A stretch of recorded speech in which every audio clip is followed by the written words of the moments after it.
Welcome back to my YouTube channel Soumya Achar vlogs in Kannada. ಎಲ್ಲರೂ ಹೇಗಿದ್ದೀರಾ? ಎಲ್ಲರೂ ಚೆನ್ನಾಗಿದ್ದೀರಾ ಅಂತ ಅನ್ಕೊತೀನಿ. ನಾನು ಕೂಡ ಸೂಪರ್ ಆಗಿದ್ದೀನಿ, ಫುಲ್ ರೆಡಿ ಆಗಿಬಿಟ್ಟಿದ್ದೀನಿ, ಹುಷಾರಾಗಿದ್ದೀನಿ. ಇವಾಗ ಬೆಳಗ್ಗೆನೇ ಬೇಗ ಎದ್ದಿಲ್ಲ, 7 ಗಂಟೆ ಆಯಿತು ಎದ್ದಿದ್ದು. ಎದ್ದುಬಿಟ್ಟು ಇನ್ನು ಮನೆ ಕೆಲಸ ಎಲ್ಲ ಮುಗಿಸ್ಕೊಂಡ್ಬಿಟ್ಟೆ. ಇವತ್ತು ಫುಲ್ ಕ್ಲೀನಿಂಗ್ ಮಾಡಿದ್ದೀನಿ.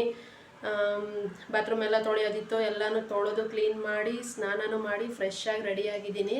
ಅದಕ್ಕೆ ತಲೆಗೆ ಸ್ನಾನ ಮಾಡಿದ್ದೀನಿ ಅಂತ ಕೂದಲು ಕೂಡ ಒಣಗಲಿ ಅಂತ ಹಂಗೆ ಬಿಟ್ಟಿದ್ದೀನಿ. ಇನ್ನಿವತ್ತು ಸಂಡೇ, ಟೈಮ್ ಆವಾಗಲೇ 9:15 ಆಗಿದೆ. ತಿಂಡಿಗೆ ಸಿಂಪಲ್ಲಾಗಿ ದೋಸೆ ಮಾಡ್ಕೊತಾ ಇದ್ದೀನಿ ಅಷ್ಟೇನೆ. ಯಾಕಂದರೆ ಇವತ್ತು ಸಂಡೇ ಅಲ್ವಾ, ನಾನ್ ವೆಜ್ ಮಾಡಬೇಕು. ಸ್ಪೆಷಲಾಗಿ ಒಂದು ರೆಸಿಪಿನ ಮಾಡ್ತಾ ಇದ್ದೀನಿ. ರೆಸಿಪಿನ ಶೇರ್ ಮಾಡ್ತೀನಿ ನಾನು ಮಾಡೋವಾಗ. ಇನ್ನು ಯಾರು ನನ್ನ ಚಾನಲ್ಗೆ ಸಬ್ಸ್ಕ್ರೈಬ್ ಆಗಿಲ್ಲ, ಪ್ಲೀಸ್ ಸಬ್ಸ್ಕ್ರೈಬ್ ಮಾಡಿಕೊಂಡು ವಿಡಿಯೋ ನೋಡಿ ಲೈಕ್ ಮಾಡಿ, ಸಬ್ಸ್ಕ್ರೈಬ್ ಮಾಡಿಕೊಂಡು ಕಮೆಂಟ್ಗಳು ಮಾಡಿ ಸಪೋರ್ಟ್ ಮಾಡ್ತಿರೋರಿಗೆಲ್ಲ ಥ್ಯಾಂಕ್ ಯು. ಹೊಸ್ದಾಗಿ ಯಾರ್ಯಾರೆಲ್ಲ ನನಗೆ ಸಬ್ಸ್ಕ್ರೈಬ್ ಆಗಿದ್ದೀರಾ ಅವ್ರಿಗೂ ಥ್ಯಾಂಕ್ ಯು ಸೋ ಮಚ್.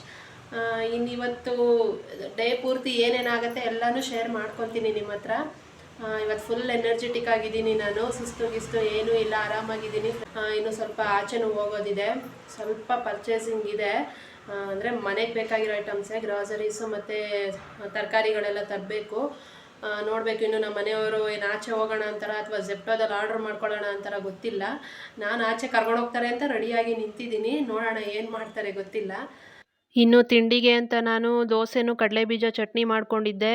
ತಿಂಡಿನ ಏನು ಹೆವಿಯಾಗಿ ಮಾಡೋಕ್ಕೆ ಹೋಗಿರಲಿಲ್ಲ, ಯಾಕಂದರೆ ಮಧ್ಯಾಹ್ನ ನಾನ್ ವೆಜ್ ತಿನ್ನೋದ್ರಿಂದ ಬೆಳಗ್ಗೆ ಸ್ವಲ್ಪ ಹೆವಿ ಆಗಿಬಿಟ್ರೆ ಮಧ್ಯಾಹ್ನ ತಿನ್ನೋಕ್ಕಾಗಲ್ಲ ಮತ್ತು ಜೀರ್ಣನೂ ಆಗಲ್ಲ ಅಂತ. ಅದಕ್ಕೆ ದೋಸೆನೂ ಕಡಲೆಬೀಜ ಚಟ್ನಿ ಮಾಡ್ಕೊಂಡಿದ್ದು.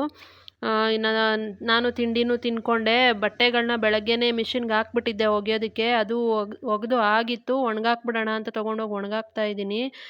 ಇನ್ನು ಬಿಸಿಲಿದ್ದಾಗಲೇ ಒಣಗಿಸ್ಕೊಂಬಿಡ್ಬೇಕು ಬಟ್ಟೆನ, ಇಲ್ಲಾಂದರೆ ನಮ್ಮಮ್ಮ ಬೇರೆ ಒಗಿತಾ ಇರ್ತಾರೆ, ಜಾಗ ಸಾಕಾಗಲ್ಲ. ಅದಕ್ಕೇನೆ ಆದಾಗ ಒಗೆದು ಹಾಕ್ಕೊಂಬಿಡ್ತೀನಿ ಸ್ವಲ್ಪ ಇದ್ದಾಗಲೇನೆ. ಇನ್ನು ಬಟ್ಟೆಗಳು ಒಣಗಾಕಿ ಬಂದೆ ಅಷ್ಟರಲ್ಲಿ ನಮ್ಮ ಮನೆಯವ್ರು ನಾನ್ ವೆಜ್ ತೊಗೊಂಡು ಬಂದಿದ್ರು. ಹಾಯ್ ಫ್ರೆಂಡ್ಸ್, ಇವಾಗ ಟೈಮ್ 12:15 ಆಗಿದೆ.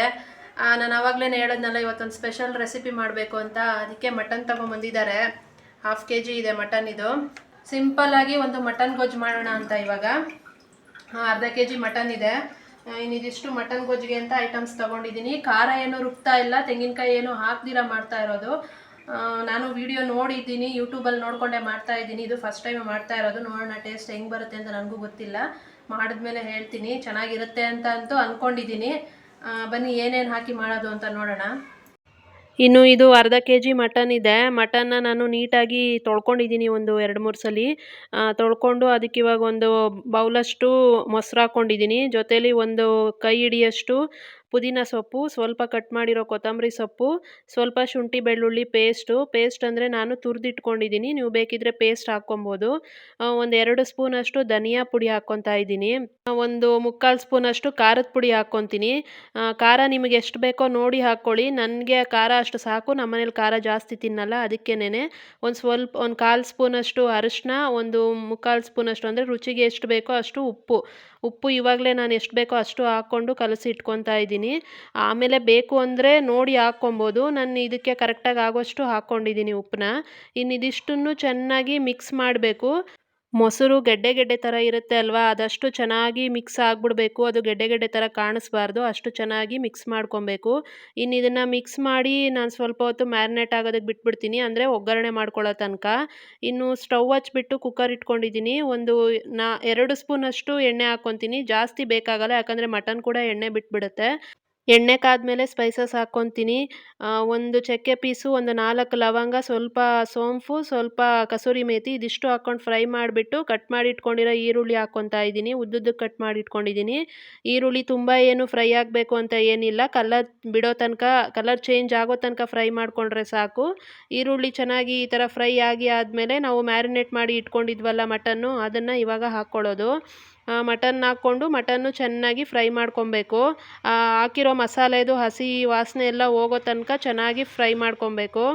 ಇವಾಗ ಇದಕ್ಕೆ ನಾನು ಒಂದು ಟೊಮೆಟೊನ ಪ್ಯೂರಿ ಮಾಡಿ ಇಟ್ಕೊಂಡಿದ್ದೀನಿ. ನೀವು ಬೇಕಿದ್ರೆ ನಿಂಬೆಹಣ್ಣು ಯೂಸ್ ಮಾಡ್ಕೊಬೋದು. ನಾನು ಒಂದೇ ಒಂದು ಟೊಮೆಟೊ ಹಾಕ್ಕೊತಾ ಇದ್ದೀನಿ. ಜಾಸ್ತಿ ಹಾಕೋದು ಬೇಡ, ಯಾಕಂದರೆ ಮೊಸರು ಹಾಕಿರೋದ್ರಿಂದ ಹುಳಿ ಜಾಸ್ತಿ ಇರುತ್ತೆ. ಇನ್ನು ಇದು ಹುಳಿ ಜಾಸ್ತಿ ಆಗಿಬಿಟ್ರೆ ಚೆನ್ನಾಗಿರಲ್ಲ. ಅದಕ್ಕೆ ಒಂದೇ ಒಂದು ಸಣ್ಣದು ಹಾಕ್ಕೊಂಡಿದ್ದೀನಿ. ಅದನ್ನು ಹಾಕ್ಕೊಂಡು ಚೆನ್ನಾಗಿ ಫ್ರೈ ಮಾಡ್ಕೊಬೇಕು, ಹಸಿ ವಾಸನೆ ಎಲ್ಲ ಹೋಗೋ ತನಕ. ಇನ್ನು ನಮಗೆ ಗ್ರೇವಿ ಕನ್ಸಿಸ್ಟೆನ್ಸಿ ನೋಡಿಕೊಂಡು ನೀರು ಎಷ್ಟು ಬೇಕೋ ಅಷ್ಟು ಮಾತ್ರ ಹಾಕ್ಕೊಬೇಕು. ನಮಗೆ ಸಾಂಬಾರು ಥರ ಬೇಕು ಅಂದರೆ ಸ್ವಲ್ಪ ಕಾಯಿ ಹಾಲು ಹಾಕ್ಕೊಬೋದು. ನನಗೆ ಗ್ರೇವಿ ಥರ ಬೇಕು, ಅದಕ್ಕೇನೆ ನಾನು ಸ್ವಲ್ಪನೇ ನೀರು ಹಾಕಿದ್ದೀನಿ. ಇನ್ನು ಕುಕ್ಕರ್ ಲಿಡ್ ಕ್ಲೋಸ್ ಮಾಡಿ ಒಂದು 4 ವಿಷಲ್ ತಗೊಂಡ್ರೆ ಆಯಿತು. ಇನ್ನು ಪ್ರೆಷರ್ ಇಳಿದಿದೆ ನೋಡಿ. ಈಗ ಕುಕ್ಕರ್ ಓಪನ್ ಮಾಡಿ ತೋರಿಸ್ತಾ ಇದ್ದೀನಿ. ಈ ಥರ ರೆಡಿಯಾಗಿದೆ. ಇಷ್ಟು ಸಾಕಾಗತ್ತೆ.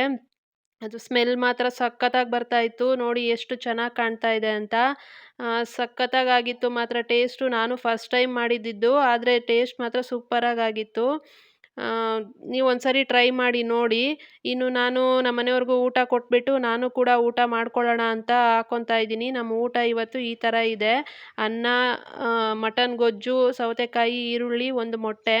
ಈ ಗೊಜ್ಜಿಗೆ ಬೇಕಿದ್ರೆ ಚಪಾತಿನೂ ಮಾಡ್ಕೊಬೋದು, ಚೆನ್ನಾಗಿರುತ್ತೆ. ನಾನು ಅನ್ನ ಮಾತ್ರ ಮಾಡಿದ್ದೆ. ಇನ್ನು ಟೇಸ್ಟ್ ಮಾತ್ರ ಸಖತ್ತಾಗಿತ್ತು. ಒಂದು ಸರಿ ಟ್ರೈ ಮಾಡಿ ನೋಡಿ. ಈ ಥರ ಯಾವಾಗಲೂ ನಾವು ಮಸಾಲೆ ರುಬ್ಬಿ ಮಾಡಿರ್ತೀವಿ, ತೆಂಗಿನಕಾಯಿ ಎಲ್ಲ ಹಾಕಿರ್ತೀವಿ, ಅದು ಜೀರ್ಣ ಆಗಲ್ಲ. ಈ ಥರ ಮಾಡಿ ನೋಡಿ, ಆರಾಮಾಗಿ ತಿನ್ಕೊಬೋದು. ಮಟನ್ನು ಆರಾಮಾಗಿ ಜೀರ್ಣ ಆಗುತ್ತೆ. ಇನ್ನು ನಮ್ಮದು ಊಟ ಎಲ್ಲ ಮುಗಿದ್ಮೇಲೆ ನಾನು ಪಾತ್ರೆಗಳನ್ನ ತೊಳೆದ್ಬಿಡೋಣ ಅಂತ ಅಂದ್ಕೊಂಡು ಬಂದೆ. ಇನ್ನು ನಾನ್ ವೆಜ್ ಮಾಡಿದ್ವಿ ಅಂದರೆ ಪಾತ್ರೆಗಳು ಜಾಸ್ತಿನೇ ಇರುತ್ತೆ. ಇನ್ನು ಸ್ಟವ್ ಎಲ್ಲ ಗಲೀಜಾಗಿರುತ್ತೆ, ಕಿಚನ್ ಎಲ್ಲ ಗಲೀಜಾಗಿರುತ್ತೆ, ಸ್ಮೆಲ್ ಕೂಡ ಇರುತ್ತೆ. ಅದಕ್ಕೆ ಆವಾಗಿಂದ ಆವಾಗಲೇ ತೊಳ್ಕೊಂಬಿಡ್ಬೇಕು ನಾನ್ ವೆಜ್ ಮಾಡಿದಾಗ. ಇದನ್ನ ಇಟ್ಬಿಟ್ಟು ಇನ್ನು ಆಮೇಲೆ ಬಂದು ತೊಳೆಯೋಣ ಅಂತಂದರೆ ಇಂಟ್ರೆಸ್ಟ್ ಕೂಡ ಇರಲ್ಲ. ಅದಕ್ಕೇನೆ ಹಂಗೆ ಮಾತಾಡ್ಕೊಂಡೇ ಕೆಲಸ ಮಾಡ್ಕೊಂಬಿಡ್ತಾ ಇದ್ದೀನಿ. ಇನ್ನು ನಮ್ಮ ಮನೆಯವರು ಮೂವಿ ಬೇರೆ ಹಾಕಿದ್ರು. ಮೂವಿ ನೋಡಿಕೊಂಡೇ ಕೆಲಸ ಮುಗಿಸ್ಕೊಂಡೆ. ಭಾನುವಾರದೊತ್ತು ಮನೇಲಿದ್ದರೆ ಇದೇ ಥರ ನಾವು ಮೂವೀಸ್ ನೋಡೋದು ಜಾಸ್ತಿ. ದಿನಕ್ಕೆ ಒಂದು 2ರಿಂದ 3 ಮೂವಿ ಆದರೂ ನೋಡ್ತೀವಿ. ಒಂದೊಂದು ದಿನ 4, 5 ಕೂಡ ನೋಡಿಬಿಡ್ತೀವಿ ಕಂಟಿನ್ಯೂಸ್ ಆಗಿ ಕುತ್ಕೊಂಡು. ನನಗೆ ಈ ಮೂವಿ ನೋಡೋ ಹುಚ್ಚು ಹಿಡ್ದಿದ್ದೆ ಇವರಿಂದ. ಯಾಕಂದರೆ ಅವ್ರು ಅಷ್ಟು ಚೆನ್ನಾಗಿ ಮೂವಿ ನೋಡ್ತಾರೆ. ಸೀನ್ ಬೈ ಸೀನ್ ಎಕ್ಸ್ಪ್ಲೇನ್ ಮಾಡಬೇಕು ಅವರು. ಅದಕ್ಕೆ ಅವ್ರು ಮೂವಿ ನೋಡೋವಾಗ ನಾನು ಅವ್ರ ಜೊತೆ ಕುತ್ಕೊಬೇಕು.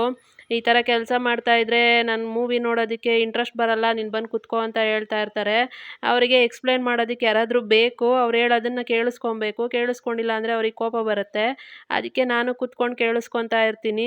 ಹಾಗಂತ ನನಗೇನು ಮೂವಿ ನೋಡೋ ಇಂಟ್ರೆಸ್ಟ್ ಇಲ್ಲ ಅಂತಲ್ಲ. ನನಗೂ ಸಖತ್ ಇಷ್ಟನೇ ಪಿಕ್ಚರ್ ನೋಡೋದು ಅಂದರೆ. ಅದರಲ್ಲೂ ಅವ್ರ ಜೊತೆ ಕುತ್ಕೊಂಡು ನೋಡೋದು, ಅವ್ರು ಎಕ್ಸ್ಪ್ಲೇನ್ ಮಾಡೋದನ್ನು ನನಗೆ ಕೇಳಿಸ್ಕೊಳ್ಳೋದಕ್ಕೂ ಇಷ್ಟ. ಅದಕ್ಕೆ ನಾನು ಬೇಗ ಬೇಗ ಕೆಲಸ ಮುಗಿಸ್ಕೊಂಡು ಹೋಗಿ ಕುತ್ಕೊತೀನಿ ಪಿಕ್ಚರ್ ನೋಡೋದಕ್ಕೆ. ಸಖತ್ ಇಂಟ್ರೆಸ್ಟಿಂದ ನಾವು ಫಿಲಮ್ಸ್ ನೋಡ್ತೀವಿ.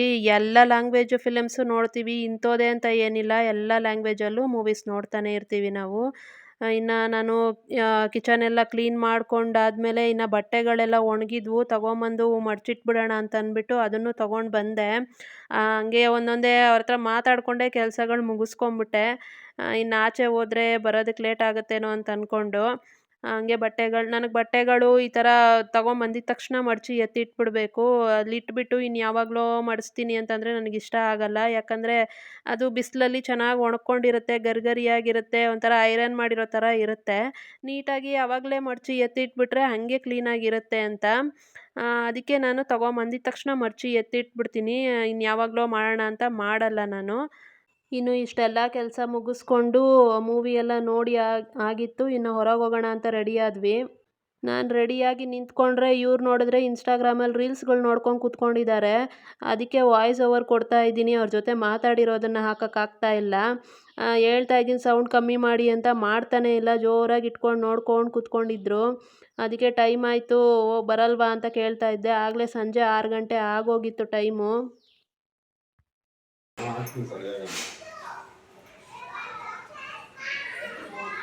ಹಾಯ್ ಫ್ರೆಂಡ್ಸ್, ಇವಾಗ ಸಂಜೆ ಆಗಲೇ 6 ಗಂಟೆ ಆಗಿದೆ. ಸ್ವಲ್ಪ ಹೊರಗಡೆ ಹೋಗ್ಬಿಟ್ಟು ತರಕಾರಿ ಎಲ್ಲ ಬೇಕು, ತೊಗೊಂಡು ಬರಬೇಕು. ಹಾಗೆ ಸ್ವಲ್ಪ ಹೊತ್ತು ಓಡಾಡಿಕೊಂಡು ಪಿಜ್ಜಾ ತಿನ್ಕೊಂಡು ಬರೋಣ ಅಂತ. ತುಂಬ ದಿನ ಆಯಿತು ತಿಂದಿಲ್ಲ, ಅದಕ್ಕೇ ಕೇಳ್ತಾ ಇದ್ದೀನಿ ಕೊಡಿಸಿ ಅಂತೇಳಿ. ಇನ್ನು ಮಧ್ಯಾಹ್ನ ಮಾಡಿದ್ದ ಅಡುಗೆ ಎಲ್ಲ ಮಧ್ಯಾಹ್ನನೇ ಖಾಲಿ ಆಗೋಯ್ತು. ಇನ್ನು ಇವಾಗೇನು ಮಾಡೋ ಇಂಟ್ರೆಸ್ಟ್ ಇಲ್ಲ ನನಗೆ. ಅದಕ್ಕೇ ಹಂಗೆ ಸ್ವಲ್ಪ ತರಕಾರಿ ಬೇಕಲ್ವ, ತಗೊಂಡು ಬರ್ತಾ ಹಂಗೆ ಏನಾದ್ರು ತಿನ್ಕೊಂಡು ಬರೋಣ ಅಂತ. ಇನ್ನು ನಾವು ಕೂಡ ಹೊರಟಾಗಾಗಲೇ 6:15 ಟೈಮ್ ಆಗೋಗಿತ್ತು. ಸರಿ ಅಂತೇಳಿ ಹೊರಟಿದ್ದೀವಿ. ಇಲ್ಲೇ ಹತ್ರದಲ್ಲೇ ತುಂಬ ಏನು ದೂರ ಇರಲಿಲ್ಲ, ಮನೆ ಹತ್ರದಲ್ಲೇನೆ. ಹಂಗೆ ಹೋಗಿ ಸ್ವಲ್ಪ ಹೊತ್ತು ಪಾರ್ಕಲ್ಲಿ ಓಡಾಡಿಕೊಂಡು ಕೂತಿದ್ದು ಬರೋಣ ಅಂತ ಅಂದ್ಕೊಂಡು ಹೋಗ್ತಾ ಇದ್ದೀವಿ. ಇನ್ನು ಇವಾಗ ಹೋಗ್ತಾ ಈ ರೋಡಲ್ಲಿ ಸ್ಟಾಲ್ಗಳನ್ನೆಲ್ಲ ನೋಡ್ತಾ ಇದ್ನಲ್ವ, ಇಲ್ಲೆಲ್ಲ ಜಾಸ್ತಿ ತಿಂತಾ ಇದ್ದೆ ಮುಂಚೆ ನಾನು. ಇವಾಗ ಇವೆಲ್ಲ ತಿನ್ನೋದನ್ನು ಕಂಟ್ರೋಲ್ ಮಾಡಿಬಿಟ್ಟಿದ್ದೀನಿ.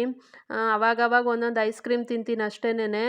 ತುಂಬ ದಿನ ಆದಮೇಲೆ ತಿಂತಾ ಇದ್ದೀನಿ ಐಸ್ ಕ್ರೀಮು. ಅದರಲ್ಲೂ ನಂಗೆ ನಂದಿನಿ ಕೋನ್ ಐಸು ವೆನಿಲಾನೇ ಇಷ್ಟ ಆಗೋದು. ಯಾವಾಗಲೂ ಅದೊಂದೇ ತಿಂತೀನಿ ನಾನು. ಇನ್ನು ತಿಂದ್ಕೊಂಡು ಪಾರ್ಕಲ್ಲಿ ಓಡಾಡಿಕೊಂಡು ಸ್ವಲ್ಪ ಹೊತ್ತು ಕೂತ್ಕೊಂಡಿದ್ವಿ. ಆಮೇಲೆ ನಾನು ಸ್ವಲ್ಪ ಫೋಟೋಶೂಟ್ಗಳು ಮಾಡಿಕೊಂಡೆ. ಅಲ್ಲಿ ನೋಡಿದ್ರೆ ಬರೀ ಇನ್ಸ್ಟಾಗ್ರಾಮ್ಗೆ ರೀಲ್ಸ್ ಮಾಡೋರೇ ಆಗೋಗಿದ್ರು. ಎಲ್ಲಿ ನೋಡಿದ್ರು ಅವರೇ ಇದ್ದರು, ಮಕ್ಕಳು ದೊಡ್ಡೋರು ಎಲ್ಲರೂ ರೀಲ್ಸ್ಗಳು ಮಾಡ್ತಾಯಿದ್ರು. ಅವ್ರನ್ನ ನೋಡ್ಕೊಂಡು ಸ್ವಲ್ಪ ಹೊತ್ತು ನಾನು ಕೂಡ ಒಂದು ಸ್ವಲ್ಪ ವೀಡಿಯೋಸ್ ಮಾಡಿಕೊಂಡೆ. ಇನ್ಸ್ಟಾಗ್ರಾಮ್ಗೇನು ಮಾಡ್ಕೊಳ್ಳಿಲ್ಲ, ಸುಮ್ಮನೆ ಹಂಗೆ ಮಾಡಿಕೊಂಡೆ ಅಷ್ಟೇ. ಒಂದು ಸ್ವಲ್ಪ ಫೋಟೋಸ್ ತಗೊಂಡೆ. ನೋಡಿ ಇದೇ ನಾನು ಮಾಡ್ಕೊಂಡಿರೋವು. ಅದನ್ನು ಫೋಟೋ ತೆಗೀರಿ ಅಂತಂದ್ರೇ ಇವರಿಗೆ ಅಳು ಬರುತ್ತೆ. ಅವ್ರಿಗೆ ಫೋಟೋ ತೆಗಿಬೇಕು, ಫೋಟೋದಲ್ಲಿ ಬರಬೇಕು ಅಂದ್ರೇ ಇಷ್ಟ ಆಗಲ್ಲ. ಬಲವಂತ ಮಾಡಿ ಮಾಡಿ ಈ ಥರ ತೆಗೆಸ್ಕೊಬೇಕು. ಒಂದೆರಡು ತೆಗ್ಕೊಟ್ರು ಹಂಗು ಹಿಂಗು ಮಾಡಿ ಬಲವಂತ ಮಾಡಿದ್ದಕ್ಕೆ. ಇಲ್ಲಾಂದರೆ ಅದು ಕೂಡ ಮಾಡಲ್ಲ ಅವರು. ನಾನೇನಾದರೂ ಫೋಟೋ ತೆಗಿಯೋವಾಗ ಹಿಂಗೆ ತೆಗೀರಿ ಹಂಗೆ ತೆಗೀರಿ ಅಂತೆಲ್ಲ ಏನಾದರೂ ಹೇಳಿದ್ರೆ ಫೋನ್ ಕೈಯಲ್ಲಿ ಕೊಟ್ಬಿಟ್ಟು ಹೊರಟೇ ಹೋಗ್ಬಿಡ್ತಾರೆ. ಅವರೇನು ತೆಗಿಯೋದೇ ಇಲ್ಲ. ಅದಕ್ಕೆ ಸುಮ್ಮನೆ ಹೆಂಗೋ ಹಾಗೆ ಮಾಡ್ಕೊತಾ ಇದ್ದೆ. ಅಲ್ಲಿ ಪಕ್ಕದಲ್ಲಿ ಇದ್ದಿದ್ದ ಮಕ್ಕಳೆಲ್ಲ ನೋಡಿ ನಗ್ತಾ ಇದ್ದರು. ಅದಕ್ಕೆ ಅವ್ರ ಜೊತೆ ನಾನು ನಗ್ತಾ ಇದ್ದೆ. ನೋಡಿ ಈ ಥರ ಒಂದು ಸ್ವಲ್ಪ ಮಾಡಿಕೊಟ್ಟಿದ್ದಾರೆ ಅಷ್ಟೇನೆ. ಇನ್ನು ಸಂಜೆ ಕೂಡ ಆಗೋಗಿತ್ತು. ಸರಿ ಲೇಟ್ ಆಗಿಬಿಡುತ್ತೆ ಅಂತೇಳಿ ಹೋಗಿ ಪಿಜ್ಜಾ ತಿನ್ನೋಣ ಅಂತ ಅಂದ್ಕೊಂಡು ಪಿಜ್ಜಾ ಹಟ್ಗೆ ಹೋದ್ವಿ. ತಗೊಂಡಿದ್ದು ಒಂದೇ ಪಿಜ್ಜಾ, ಅದನ್ನೇ ತಿನ್ನೋಕ್ಕಾಗಲಿಲ್ಲ ನಮ್ಮಿಂದ. ಇನ್ನು ಅದನ್ನು ತಿಂದ್ಬಿಟ್ಟು ತರಕಾರಿ ತಗೊಂಡು ವಾಪಸ್ ಮನೆಗೆ ಬಂದ್ವಿ. ಇನ್ನು ಇವತ್ತು ಮಾಡ್ಕೊಂಡಿರೋ ಫೋಟೋಶೂಟ್ಗಳಿವೆಲ್ಲನೂ. ಇನ್ನು ಇವತ್ತಿನ ವ್ಲಾಗ್ನ ನಾನು ಇಲ್ಲಿಗೆ ಎಂಡ್ ಮಾಡ್ತಾ ಇದ್ದೀನಿ. ನೆಕ್ಸ್ಟ್ ವ್ಲಾಗಲ್ಲಿ ಸಿಗ್ತೀನಿ. ನನ್ನ ವ್ಲಾಗ್ ನಿಮ್ಗೇನಾದರೂ ಇಷ್ಟ ಆಗಿದರೆ ಪ್ಲೀಸ್ ಒಂದು ಲೈಕ್ ಮಾಡಿ, ಶೇರ್ ಮಾಡಿ, ಸಬ್ಸ್ಕ್ರೈಬ್ ಮಾಡ್ಕೊಳ್ಳಿ. ಏನಾದರೂ ಮಿಸ್ಟೇಕ್ಸ್ ಇದ್ದರೆ ಕಮೆಂಟ್ ಮಾಡಿ ಹೇಳಿ. ನಾನು ನೆಕ್ಸ್ಟ್ ವೀಡಿಯೋದಲ್ಲಿ ಸರಿ ಮಾಡ್ಕೊತೀನಿ. ನೆಕ್ಸ್ಟ್ ವೀಡಿಯೋದಲ್ಲಿ ಸಿಗ್ತೀನಿ. ಬಾಯ್.